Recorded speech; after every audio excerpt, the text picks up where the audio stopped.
இல்லைங்க வாங்க கார முட்டை செய்கிறது எப்படின்னு சொல்லி தரேங்க. அதுக்கு வந்து ஃபஸ்ட்டு நம்ம முட்டையை வேக வச்சு முட்டையை வந்து நல்லா வேக வச்சு எடுத்துக்கணுங்க. இது வந்து வாத்து முட்டை. இதை வச்சு தான் எங்கள் வீட்டுக்காரருக்கு இன்றைக்கி ஒரு கார முட்டை செஞ்சு தர போகிறேன். இதை வந்து உரிச்சு எடுத்துக்கலாம். முட்டையை வந்து இந்த மாதிரி தொளிச்சு எடுத்துட்டாச்சுங்க. இதை வந்து இப்படி ரெண்டாக கட் பண்ணிக்கோங்க. நூல் இருந்தால் நூலில் கூட கட் பண்ணிக்கலாம், அழகாக வரும். இந்த மாதிரி கட் பண்ணி எடுத்துக்கோங்க ரெண்டாக. கத்திலையும் கட் பண்ணிக்கலாங்க. இந்த மாதிரி நூல்லையும் இப்படி பாருங்க, இப்படி ஃப்ரெஷ் பண்ணிங்கன்னா அழகாக வரும், கசகசன்னு ஆகாமல். இந்த மாதிரி பண்ணிக்கலாம். இது வந்து கொஞ்சம் பாப்பா தொளிச்சதுனால இப்படி தொளிச்சிட்டாலும் இப்படி ரெண்டாக கட் பண்ணி எடுத்துக்கோங்க.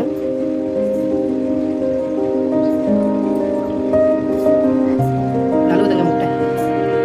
இந்த மாதிரி ரெண்டாக கட் பண்ணி எடுத்துக்கோங்க. இப்போ வந்து எண்ணெய் ஊற்றிருக்கிறேங்க. ஓரளவுக்கு கொஞ்சம் நிறைய எண்ணெய் இருக்கிற மாதிரி ஊற்றிக்கோங்க. ஊற்றிட்டு அடுப்பு வந்து சிம்மில் வச்சுக்கோங்க. அடுப்பு வந்து ஓரளவு சிம்மில் வச்சுக்கோங்க. இதுக்கு தேவையானதெல்லாம் எடுத்துக்கலாம் வாங்க. இந்த முட்டை இப்போ கார முட்டை செய்யறது வந்து தேவையானது பார்த்தீங்கன்னா தாளிக்கு கடுகுங்க. அடுத்து பார்த்தீங்கன்னா பூண்டு இந்த மாதிரி பொடியோட கொஞ்சம் நசுக்கி வச்சுக்கணும். வாயுங்கிறனால முட்டை பூண்டு போட்டுக்கணும். பெருமிளகாய் தூளுங்க, சால்ட்டு, எண்ணெயில் போடுறதுனால உப்பு கொஞ்சம் கூட போட்டுக்கோங்க. அப்போ நல்லா இருக்கும். அதாவது பெருங்காயம், கருவேப்பிலை, முட்டை வந்து கட் பண்ணி வச்சுருக்கோம். பாருங்க எண்ணெய் சூடாயிடுச்சு. இப்போ வந்து கடுகு ஆட் பண்ணிக்கலாம். அடுப்பு வந்து கொஞ்சம் ஸ்பீடாக வச்சுருக்கேன். இந்த கடுகு இதாகும்னு சொல்லிட்டு இங்கே பார்த்தீங்கன்னா மட்டன் குழம்பு கொதிச்சுட்டு இருக்குதுங்க. எங்கள் வீட்டில் மட்டன் குழம்பு, மீன் வறுவல், கார முட்டைங்க. இதுதான் எங்கள் வீட்டில் ஸ்பெஷலு. இன்னைக்கு பொட்டாசி பிறக்க போதுங்க. எங்கள் வீட்டில் பொட்டாசி மட்டும் சாப்பிட மாட்டோம். அதனால இன்னைக்கு லாஸ்ட்டாக இன்னைக்கு ஒரு நாள் சாப்பிட்டுக்கலாம்னு சொல்லிட்டு செஞ்சுட்டு இருக்காங்க.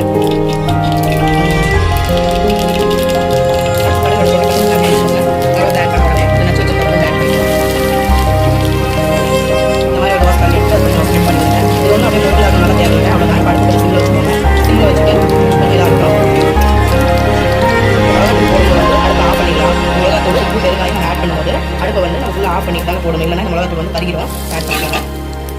நல்லா கலர் கொடுக்குங்க. இது நல்லாயிருக்கும். அப்படியே இது பண்ணிவிட்டு உடனே என்ன பண்ணுங்கள், இந்த முட்டையை வச்சுருக்கோம் இல்லைங்களா, அதை அப்படியே ஒவ்வொன்றா எடுத்து தலைகளை கட்டிக்கோங்க. அடுப்பு ஆஃப்லேயே இருக்கட்டும். அந்த சூடே அது சரியாக போகும்.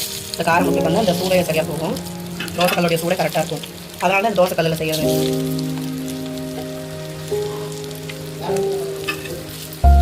இந்த மாதிரி நல்லா கொஞ்சம் பண்ணி விடுங்க. இந்த உப்பு காரம் இதெல்லாம் அப்படியே கொஞ்சம் இப்படி கரண்டி வச்சு இந்த மாதிரி கொஞ்சம் தள்ளி விட்டிங்கன்னா நல்லா மிக்ஸ் ஆகிக்கும்.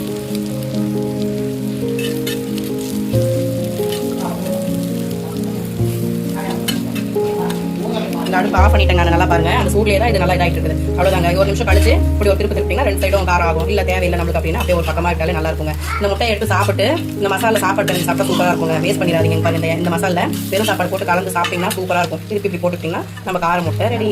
அப்படியே வெறுமனே முட்டை சாப்பிட்றதுக்கு வந்து சப்புன்னு இருக்கிற மாதிரி இருக்கும். இந்த மாதிரி செஞ்சால் டேஸ்ட்டாகவும் இருக்கும். ரசம் சாப்பாடு இருந்துச்சுன்னா இந்த கார முட்டை செஞ்சிங்கன்னா செம காம்பினேஷனுங்க. செஞ்சு சாப்பிட்டு பாருங்க. Okay bye. எவ்வளோ ரெடி ஆயிடுச்சு நம்ம முட்டை. பிடிச்சிருந்தா லைக் பண்ணுங்கள், சப்ஸ்கிரைப் பண்ணிக்கோங்க, ஷேர் பண்ணுங்கள். பாய்.